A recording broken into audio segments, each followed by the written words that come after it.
That's my fact check. Doctor Bhimrao Ambedkar. हम भले उनकी तारीफ कर लें, भले ही निंदा कर लें, लेकिन उन्हें नजरअंदाज नहीं कर सकते। भारत आज एक खुद मुख्तार मुल्क है, तो उसके पीछे है हमारा अपना संविधान। 11 दिसंबर 1946 को संविधान सभा का गठन हुआ और डॉक्टर राजेंद्र प्रसाद को उसका स्थायी अध्यक्ष चुना गया। उन्होंने 165 दिन की बहसों का संचालन किया। 29 अगस्त 1947 को ड्राफ्टिंग कमेटी बनाई गई और डॉक्टर बी.आर. अंबेडकर उसके अध्यक्ष बनाए गए। बाकी 6 सदस्य थे अल्लादी कृष्णा स्वामी अय्यर, एन गोपालस्वामी, कन्हैयालाल माणिकलाल मुंशी, मोहम्मद तादुल्ला, बी.एस. मित्तर और डी.टी. खेतान। बाद में बी.एल. मित्तर के स्वास्थ्य कारणों से इस्तीफे पर एन. माधवराव और माधवराव के स्थान पर टी.टी. कृष्णमाचारी आए। 7 सदस्यों वाली इस समिति ने फरवरी 1948 में पहला मसौदा प्रस्तुत किया। मसौदा बनाकर उसे अंतिम रूप देने में 2 साल 11 महीने और 18 दिन लगे। 26 नवंबर 1949 को संविधान सभा ने तीसरे चरण की बहस के बाद इसे पारित किया। 24 जनवरी 1950 को सभा की अंतिम बैठक में 284 सदस्यों ने हस्ताक्षर किए। फिर आई 1950 की 26 जनवरी। सुबह 10:18 पर संविधान लागू हुआ और भारत गणतंत्र घोषित कर दिया गया। 10:24 पर संविधान सभा के अध्यक्ष डॉक्टर राजेंद्र प्रसाद ने भारत के प्रथम राष्ट्रपति के रूप में शपथ ली। पहले 21 तोपों की सलामी, फिर गार्ड ऑफ ऑनर और उसके बाद ध्वजारोहण। अब यह संविधान क्या कहता है और क्या नहीं, उसे तोड़ मरोड़ कर पेश करना अब बहुत आसान है। जिन लोगों और जिस पीढ़ी ने इसे रचा, वे जवाब देने के लिए मौजूद नहीं है। लेकिन जब 360 डिग्री के विजन से कोई दस्तावेज तत्कालीन परिस्थितियों में लिखा गया, तो 360 कोण मिलने भी स्वाभाविक हैं। चूंकि मामला अंबेडकर जयंती के आसपास का है, तो व्हाट्सएप यूनिवर्सिटी और सोशल मीडिया के उदय के बाद हर बार की तरह इस बार भी सोशल मीडिया पर एक खास मैसेज तेजी से फैलाया गया। अंबेडकर जी ने संविधान में आरक्षण सिर्फ 10 साल के लिए रखा था। नौकरी का आरक्षण भी उसी में था। कांग्रेस ने इसे बढ़ाकर देश को बर्बाद कर दिया।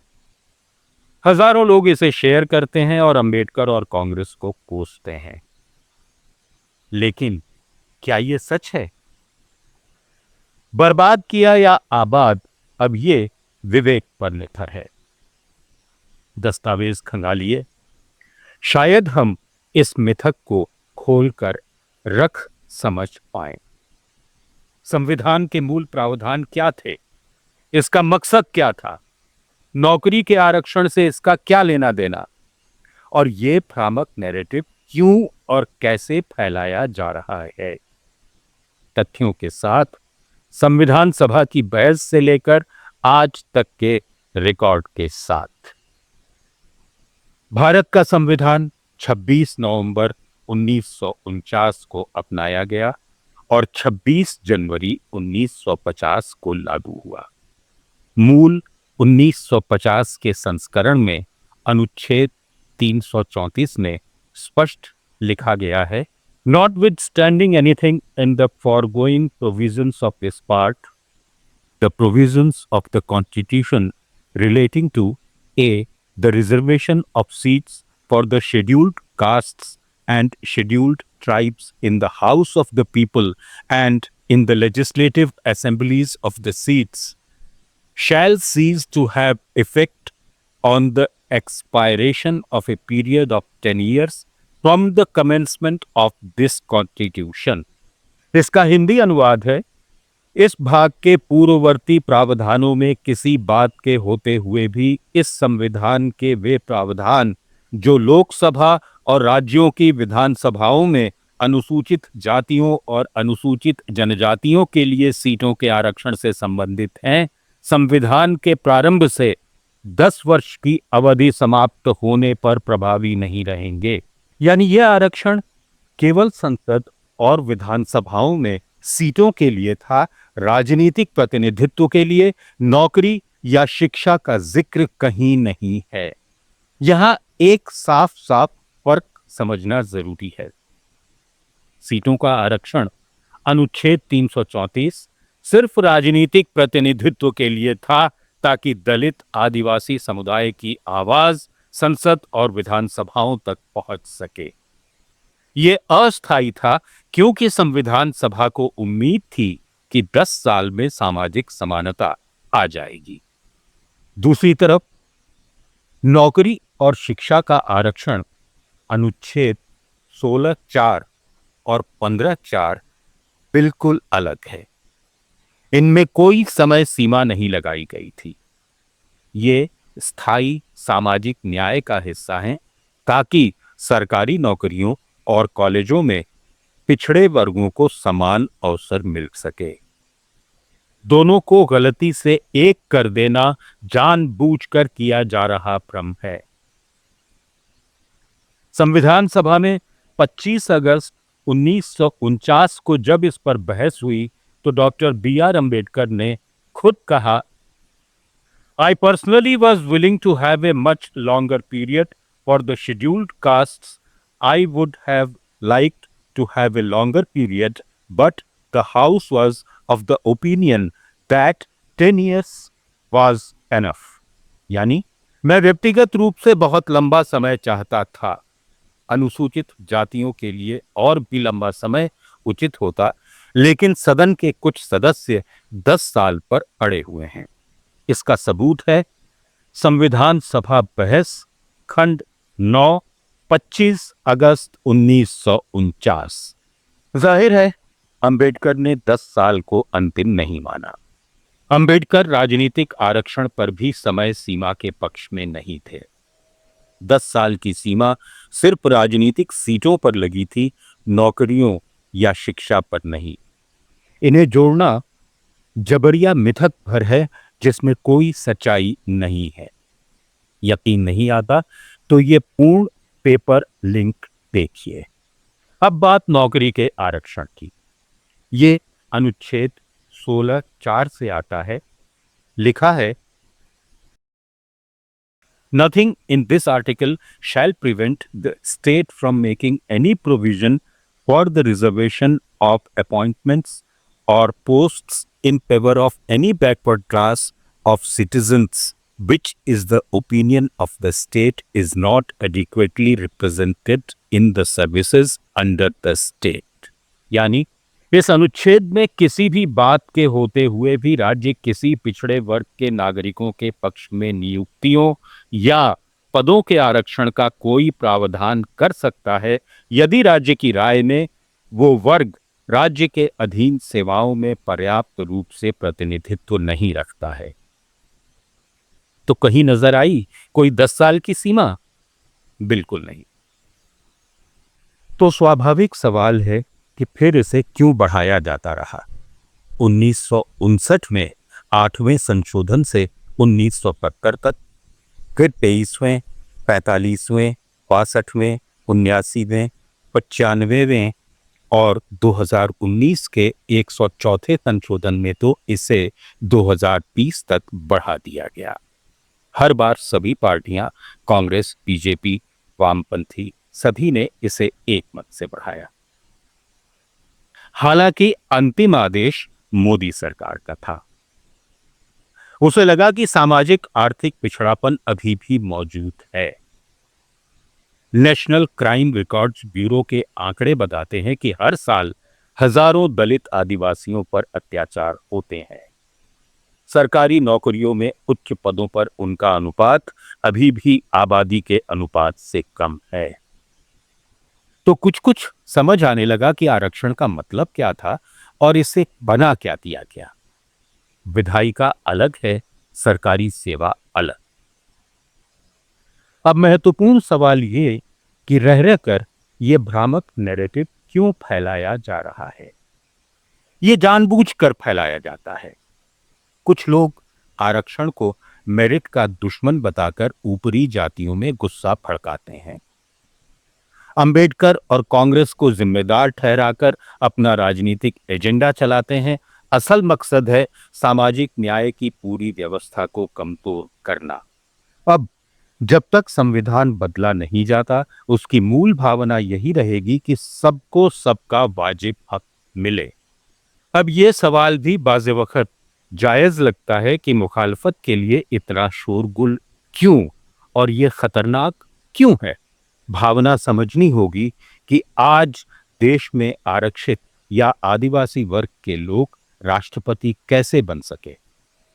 यदि गर्व से प्रधानमंत्री कहे कि वो अति पिछड़ा वर्ग से आता है। ये बात सही है कि मैं अति पिछड़े समाज से आता हूं, लेकिन मेरा दायित्व समाज के सबको साथ लेके चलने का है और यही मेरे संविधान ने मुझे यही रास्ता दिखाया है। मेरे लिए संविधान ही सर्वोपरि है और इसलिए और ये संविधान की ताकत है कि मेरे जैसा अत्यंत छोटे समाज का, अति पिछड़े समाज के व्यक्ति को इतना बड़ा दायित्व देश ने दिया। तो ऐसे में समझना होगा कि इतिहास को तोड़ मरोड़ कर पेश करना लोकतंत्र को कमजोर करना है। इससे जाति आधारित हिंसा बढ़ती है। अगड़े पिछड़े की बहस समाज को संविधान के मूल उद्देश्य अनुच्छेद 46 के तहत सामाजिक न्याय को नकारती है। यह तो सच्चाई छिपाकर समाज को बांटना ही हुआ ना, जबकि असली समस्या अभी भी बाकी है। सच साफ है, 10 साल वाला प्रावधान सिर्फ राजनीतिक सीटों के लिए था। नौकरी का आरक्षण शुरू से ही बिना किसी समय सीमा का था। लेकिन आज मनुवादी अंधभक्त संविधान को तोड़ मरोड़ कर अंबेडकर को ही गाली दे रहे हैं। ये लोग अंबेडकर की जयंती मनाते हैं, उनकी तस्वीरें लगाते हैं, लेकिन उनके उसूलों को रोज कुचलते हैं। ये दोहरा चरित्र है। ये तो भ्रम फैलाकर समाज को बांटना हुआ ना, ताकि दलित, आदिवासी, पिछड़े कभी आगे नहीं बढ़ पाए। यदि हम सच में प्रधानमंत्री मोदी के बताए रास्ते पर चलते हैं तो हम अंबेडकर के सच्चे अनुयायी हैं। बाकी लोग जो झूठ फैला रहे हैं, इन्हें रोकना होगा। आइए हम सब मिलकर संविधान को बचाएं, क्योंकि जब तक जाति है तब तक आरक्षण की जरूरत भी है, लेकिन इसका दुरुपयोग आज घुसपैठिए कर रहे हैं। समस्या इतनी विकट है कि 2 दशक के राज के बावजूद जंगल राज से मुक्ति नहीं मिल पा रही है। तो मनुवाद के अंधेरे में नहीं रहना है। यह याद रखना ही होगा कि आजाद भारत की पहली जवाहरलाल नेहरू सरकार के पहले विधि मंत्री डॉक्टर अंबेडकर ही थे, जो 4 साल 1 महीने तक पंडित नेहरू के साथ रहे। उनके बीच हुआ पत्राचार आज भी प्रामाणिक है। यह वो दौर था जब धुर विरोधी विचारधारा के पंडित श्यामा प्रसाद मुखर्जी भी उसी मंत्रिमंडल में थे। तो संविधान बराबरी की बात करता है। सामाजिक न्याय होने तो दीजिए। अभी बड़ी चर्चा महिला आरक्षण बिल की भी है। विधायिका में 33% महिला आरक्षण 3.5 दशक से पेंडुलम बना हुआ है। कानून पर कानून आते रहे, सरकारें बदलती रहीं, लेकिन क्या सचमुच कभी संसद में 33% महिलाएं रहीं? 2023 फिर 26, क्या कभी किसी दल ने टिकट वितरण में भी यह ध्यान रखा कि 33% टिकट महिलाओं को दिया? आज नारी शक्ति वंदन अधिनियम पर विधानसभा चुनाव के बीच संसद का विशेष सत्र बुलाने वाली भाजपा ने 2014 के लोकसभा चुनाव में सिर्फ 13% महिलाएं मैदान में उतारी थीं। तो क्या सोचते हैं आप? अपनी राय कमेंट में जरूर बताइए। जुड़े रहिए लेट्स माइक के साथ, जो है मोर देन रेडियो। जय हिंद। आप सुन रहे थे let's mike more than radio. Follow कीजिए हमें हमारे सोशल मीडिया प्लेटफॉर्म्स पर। It's time for news. It's time for More Than Radio. Presenting the first radio news app, Let's Mic. Let's Mic, a news-based app on your phone where you get to watch and listen news, talk shows, interviews, radio show podcasts. On Let's Mic, you get all relevant information of TV, print, radio, podcast, and digital. Let's Mic talks about every segment of life.